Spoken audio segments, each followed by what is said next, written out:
We have one of the signs left. And I'm mentioning it last, even though it is not actually the last, but it helps explain the last days of mankind. This is before the Dabba and before the sun rising from the west. And the 10th sign is the great fire. Nar, the great fire. And the great fire is not mentioned in the Quran, but it is mentioned in numerous ahadith. Of them, the famous one is Sahih Muslim, that Qiyamah will not come until you see 10. And in this hadith he said, and the last of them, the great fire. So there shall be something called the great fire. What is this great fire? Combining all of the hadith together, it appears that the great fire is something that will begin from Yemen. To be more precise, from Aden. In one hadith it says from Aden, which is the port city of Aden.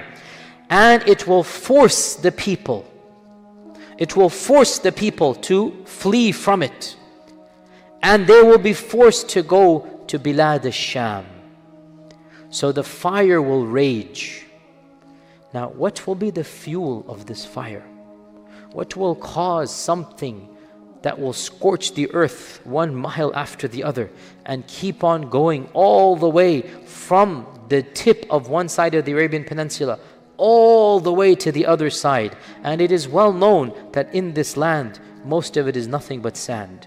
What will cause the fuel of this fire? Again, go back to some of the things I've been postulating, and Allah knows best. So, there shall be a great fire at the end of times.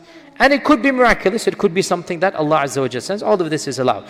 And the people will be forced to flee for their lives. They will be walking, they'll be riding, they'll be running, they'll be on camels.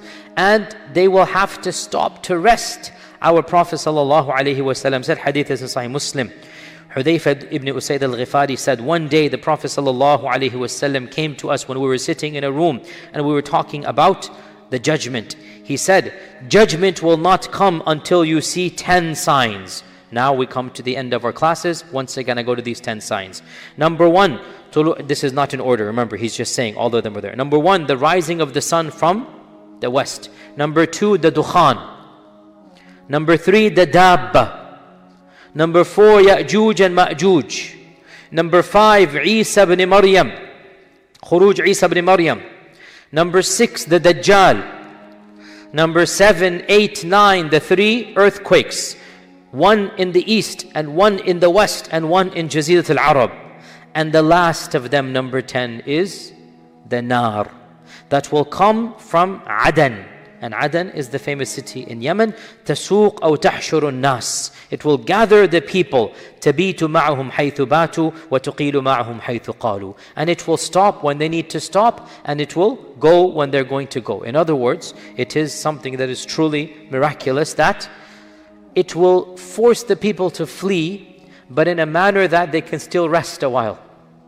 So they will go, because you cannot walk from Aden all the way to Bilad al-Sham except in 2-3 weeks. It's not going to be immediate. And in this course of time, people will be forced to rest. When they rest, the fire will rest with them. When they wake up, they'll be forced to move again until they stop, and they will continue to do this. Now, once again, it appears that these people are simply not believers, because other ahadith tell us that judgment will not come upon believers. And with respect to Bilad al-Sham, with respect to modern day, Syria, and again, when we say Sham, frankly, most likely it is Aqsa. When we say Sham, don't think of the modern country Syria, because that was what the classical Arabs call that entire region. But it might be Damashq, it might be Syria, but I'm saying technically all of that region is Bilad al-Sham. Our Prophet ﷺ one day, hadith is authentic, Muslim Ahmad, he pointed to the north, which is Bilad al-Sham. And he pointed to Sham and he said, in that direction you will be gathered. In that direction is Ardul Mahshar. Ardul Mahshar. What is Ardul Mahshar? Ardul Mahshar is the land of resurrection. Now, does this mean that Qiyamah will take place in Sham? Because Mahshar is Judgment Day. The response is no. there are two types of hashr. There is the final showdown hashr of this dunya, and then there is the hashr of judgment day in the next life. بعد الموت, بعد the trumpet and whatnot. The hashr of this dunya, there is no qiyamah, it's just a death. And that's what he's talking about, the ard al-mahshar. All of the last remnants of mankind will be gathered in one place. All of mankind, whoever remains, will be gathered in one place, and that is why it is called what? Ardul Mahshar. What will that land be? Biladul Sham. Biladul Sham. And so they will continue to go there until finally they are all gathered in one place, and then the final very end of mankind will take place, and that is the trumpet being blown, and we'll talk about that right now inshallah ta'ala. But before we get there, one of the things that has caused me to pause and contemplate for many, many years, and these are topics that I have been reading about and thinking about and reflecting about for literally 20 years of my life, thinking about these issues and whatnot. And one of the things that has caused me consternation, to say the least, is the fact that there seems to be absolutely no mention of lands and regions far away from that central areas. And the reason why this brings great consternation is because I happen to be living in some of those lands that are very, very far away and seem to have absolutely no mention whatsoever. It's as if everything is simply gone. All of the events, everything is now back to where civilization began. And I have no solid explanation, Allahu A'lam, other than to say the only thing, there are no humans left except in that region. And that is terrifying, even as it explains a lot about what we are reading. And Allah knows best. I don't know what to say. Really, I don't. There's no mention of any land, not even Africa, Egypt, China. These were names that the Arabs knew, the Prophet ﷺ knew. It's not as if we can say, okay, this land was quote-unquote undiscovered. Okay, how about Egypt, Masr? Right? How about other lands? How about Sin and Hind? Nothing is mentioned at all. We're talking about the last days of mankind. We're talking about Isa and Mahdi and Dajjal. It's really this area and only this meaning. Which area? Bilad al-Sham in the Middle East overall. Hijaz, whatnot, Makkah, Medina, it seems that will be the only region left. And at one level it does make sense, because where are the big powers and where will things happen when they happen? At one level it makes sense. Allahumma sallim. At another level we say Allah knows best. I don't have an answer. But I have not found any reference of even a hint that there will be other places, things happening. Everything seems to be happening in the central region, and this is the region where everything began in the first place. Ibrahim, Ismail, even before Noah. This is where it all is, according to legend, even Adam. All of this is legend, but anyway. So Allah knows best. I don't have any answer to this. Okay? Right now we should go and live there? Inshallah. Make dua, inshallah. وَالْمَدِينَةُ خَيْرٌ لَهُمْ لَوْ كَانُوا يَعْلَمُونَ. This is a hadith. Medina is better for them. So now we get to the very final point, inshallah ta'ala, of our series. So this is the end of our series. And by the way, I have decided what our next series is going to be as well, inshallah ta'ala. And it will be, let me finish this series, then I'll tell you that, okay. The final conclusion of this dunya will be what? The trumpet. The trumpet. And this is something that is very explicit in the Quran and Sunnah. وَيَوْمَ يُنْفَخُ فِي الصُّورِ وَنُفِخَ فِي الصُّورِ. This is very explicit. And the day, the sur, what is the sur? The sur is literally a trumpet. It is something that you blow into, and that voice amplifies to the sound of a trumpet. This is a sur. And As you know, the Yahud, they have the sur as their religious symbol of calling people. That thing that you blow into, it is something that they consider to be sacred and holy. And that's why if you go and visit the house of an Orthodox, whatnot, you will find this as an icon of their faith. It is something that goes back to other faith traditions as well. Now, Allah Azza wa Jal mentions that the blowing of the trumpet will be something that is very sudden. People will not expect it. وَمَا أَمْرُ السَّاعَةِ إِلَّا كَلَمْحِ الْبَصَرِ أَوْ هُوَ أَقْرَبُ. The affair of the Judgment Day is like the twinkling of an eye, or even faster than that. And our Prophet ﷺ said, hadith is in Musnad Imam Ahmad and other books as well, by the way, the trumpet will be blown. And as soon as people hear it, everyone will turn to face the direction of the sound.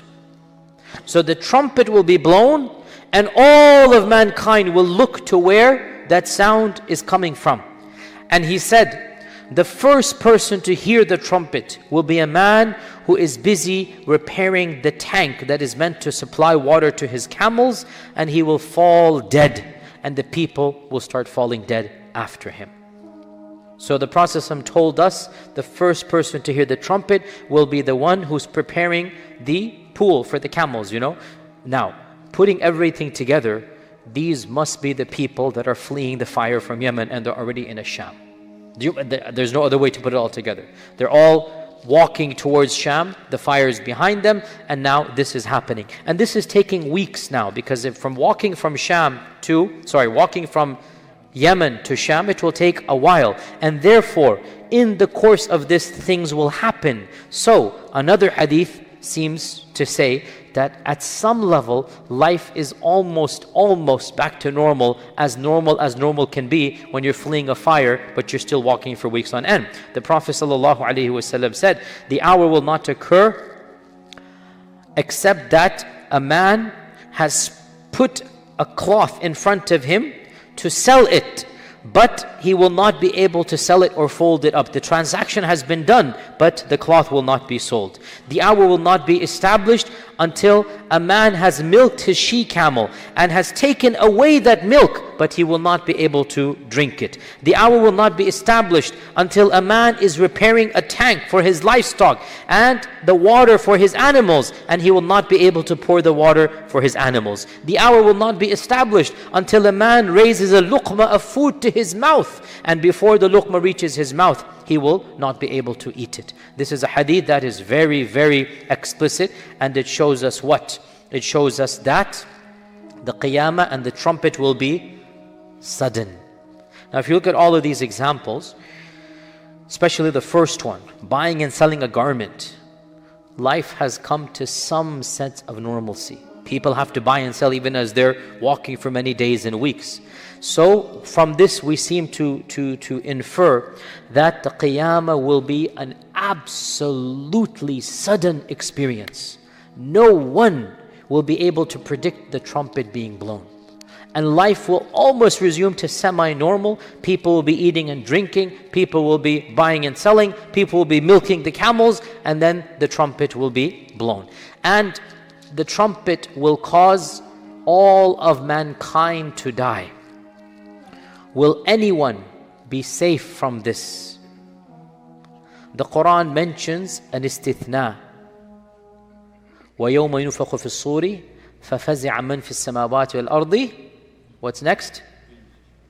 إِلَّا مَنْ شَاءَ اللَّهِ. There is an exception. What is this exception? This has caused a lot of ikhtilaf. And we do not know, because our Prophet ﷺ said, hadith is Sahih Bukhari, when the qiyamah trumpet is blown, the second one, and I come to, I will find Musa ahead of me, holding on to the throne of Allah subhanahu wa ta'ala. Now listen to this. And I do not know, did he wake up before me? Was he resurrected before me? Or is he one of those whom Allah Azza wa Jalla said about, إِلَّا مَا شَاءَ رَبُّكَ? And his first falling down counted for this one. What was his first falling down? His first fainting? When he asked to see Allah subhanahu wa ta'ala. The Prophet said, La adri, I do not know. Is he one of those that the exception is for? So, if the Prophet does not know who the exception is for, do you think there's any point in me and you discussing it? End of story. There will be some groups of people. Now, our scholars, this hasn't stopped them and they love to discuss, mashallah, tabarakallah. Some of their views make sense. For example, some of the makhluqat in the heavens, the angels, the trumpet might not necessarily affect them. So, it's going to affect us in this world. This seems to be the case. Now, we also know that the one who will blow the trumpet is Israfil. Jayyid. Is Israfil mentioned in the Quran? Where? He doesn't have the ayah memorized, but you're sure he's in the Quran. MashaAllah. Go ahead. Go ahead. Sisters, is Israfil mentioned in the Quran? Where are our huffaz? What Israfil? No, he is not. MashaAllah. No, don't quote verses by meaning. Don't do this. You will get all of us in trouble. Israfil is not mentioned in the Quran. What is mentioned in the Quran? The trumpet will be blown into. This is what is mentioned. وَيَوْمَ يُنْفَخُ فِي الصُّورِ. So someone is blowing into the trumpet. The name is not mentioned. One could say he is implied. Fair enough. But he is not mentioned by name. That's very clear. How do we know, therefore, that Israfil will blow the trumpet? From hadith literature, from his hadith. Is Israfil mentioned in the hadith? Yes, definitely. Allahumma rabba Jibra'ila wa Mika'ila wa Israfil. This is mentioned, for example. One dua. And in another hadith, famous hadith, the Prophet ﷺ said, it is in Sunan al-Tirmidhi, Kayfa an'um, how can I relax? How can I relax when Israfil has raised the trumpet to his lips and he is looking at the arsh direction, waiting for the command to come to blow. This hadith is authentic in Tirmidhi. How can I relax when Israfil has raised the trumpet and he's just waiting for the command to come and blow? How can I relax? How can I just take it easy when this has already happened? And one can say this is also one of the precursors of Judgment Day, but this is in the other world, not in our world. This is the world of the angels. In the world of the angels, there are some signs of Judgment Day. One of them, at some point in time, Israfil raised the trumpet and took the breath in. Now he's waiting for the breath to come out. And Israfil can hold as long as he wants. So how close are we? So the Prophet is saying, how can I? How can I? The hadith in Mustadrak al-Hakim, the Prophet ﷺ said that Israfil is staring at the throne and he has not blinked for so long that his eyes are now glazed like glass, out of fear that if he blinks, he'll miss the command. So this is a sign in the world of the angels that Judgment Day is close. So the trumpet will be blown, and فَصَعِقَ مَنْ فِي السَّمَاوَاتِ وَالْأَرْضِ إِلَّا مَنْ شَاءَ اللَّهِ. How many times will the trumpet be blown? Once, twice, or 3 times? Twice? 3 times? Going once, going twice, going thrice? Jayyid. With this, we say, insha'Allah ta'ala, this brings us to the conclusion of this series. So from signs of the Day of Judgment, you just scratch signs of, and we now move on to Judgment Day. Then when we finish Judgment Day, where do you think we're going to go? Astaghfirullah, astaghfirullah. No, astaghfirullah. No, we will go to Jannah, insha'Allah. But our lecture will, Ashabul A'raf, look in. And we will, insha'Allah ta'ala, continue the series talking about Jannah and Jahannam, insha'Allah. You're careful, man. We are not going there. We're going up there, insha'Allah, insha'Allah. So this will be a long series, insha'Allah. And it is the first time, inshallah, I am also giving. By the way, this is the second time I'm giving this series, but I've never gone into this much detail. I've gone into a lot of detail in the signs of Judgment Day. I did this before very briefly. Actually, I did it 2-3 times very briefly. This is the longest I've done. And inshallah, as well, we're going to do a very detailed, talk about actual Qiyamah, what is going to happen on Qiyamah, all of the stations of Qiyamah, the Hawd and the Kawthar and the Mizan and the Qantara and the Hisab. All of this is going to take place. And inshallah, we'll go over it one by one. And then inshallah, we'll then move on to Jannah and discuss inshallah, only with our tongues Jahannam. May Allah protect us from Jahannam. Inshallah, we have now time for Q&A, and we have exactly 7 minutes. Let's begin with the sisters. Sisters, anything? Going once? Yes, Bismillah, go ahead. Loudly, please, go ahead. So our sister says a very good point. وَإِن مِّنْ أَهْلِ الْكِتَابِ إِلَّا لَيُؤْمِنَنَّ بِهِ قَبْلَ مَوْتِهِ ثُمَّ يَوْمَ الْقِيَامَةِ يَكُونُ عَلَيْهِمْ شَهِيدًا. This is the verse you're talking about? Yes. In context of Isa alayhi salam, in the context of Isa, Allah says, and this is Surah Zumar, correct? No, it is not Nisa. It is which one? Which one is it? It is Nisa? Okay, I'm mistaken then. Oh, you're right. You're right. It is Nisa. Yes, you're right. It is Nisa. Sorry. In Surah An-Nisa, Allah Azza wa Jal mentions that before, it's not explicit, but Allah is talking about Isa. Then a verse comes. You know what I'm getting confused with, sister? It's Surah Al-Zumar. وَإِنَّهُ لَعَلَمٌ لِلسَّاعَةِ وَإِنَّهُ لَعِلْمٌ لِلسَّاعَةِ. That's what I'm getting confused with. There are two references indirectly of Isa coming back. Okay, so Zukhruf and Zumar have this as well.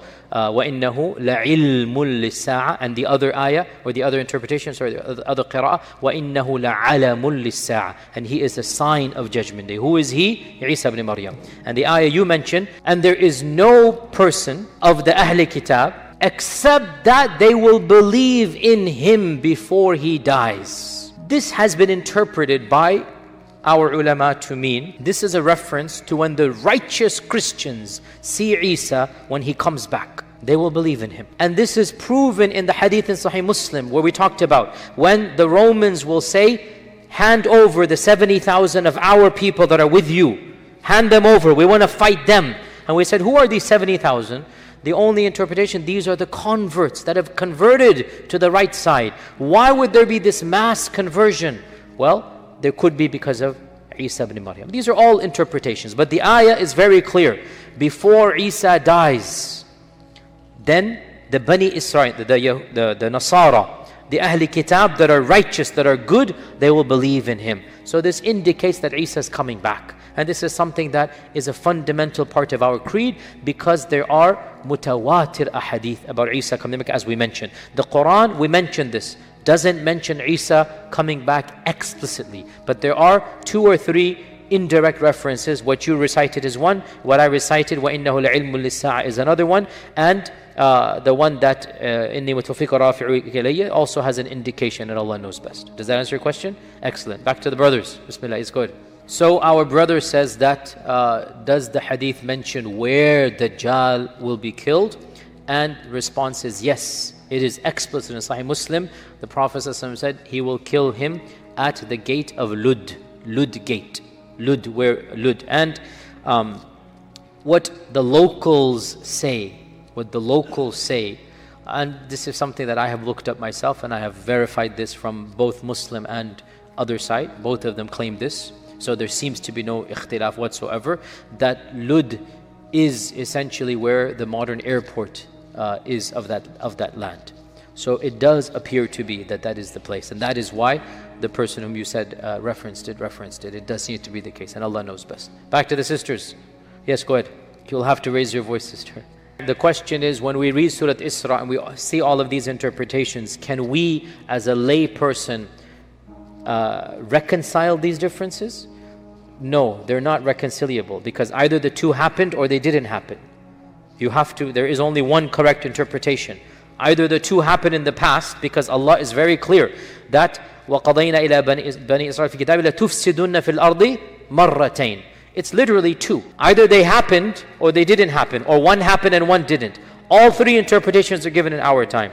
So the average lay person, you simply should be aware there are actually more than 3 interpretations. That's enough. Whether you choose to prefer one over another, no problem, but realize that all of them are out there. And these are not all equally valid. Only one can be valid, because only 2 times Allah is saying you're going to rise up and become a dominant force. Once again, though, to reiterate, the only 2 times that nation has had independent structures of political power is in the actual kingdom of the past and in the current kingdom.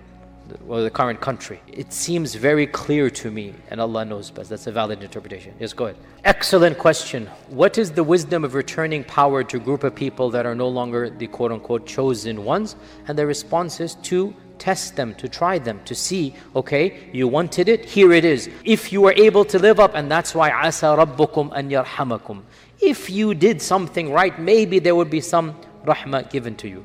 But if you're not, وَإِنْ عُدْتُمْ عُدْنَا, then, so this is the interpretation that will be given, that they are given this as a test and not as a blessing, to show, do they deserve it or not? And then you yourself will see, do you deserve it or not? And this is a valid interpretation. Inshallah, with this we conclude this series, and we will continue inshallah ta'ala next Wednesday after Salat al-Isha. Jazakumullah khair. Assalamu alaikum wa rahmatullahi wa barakatuh.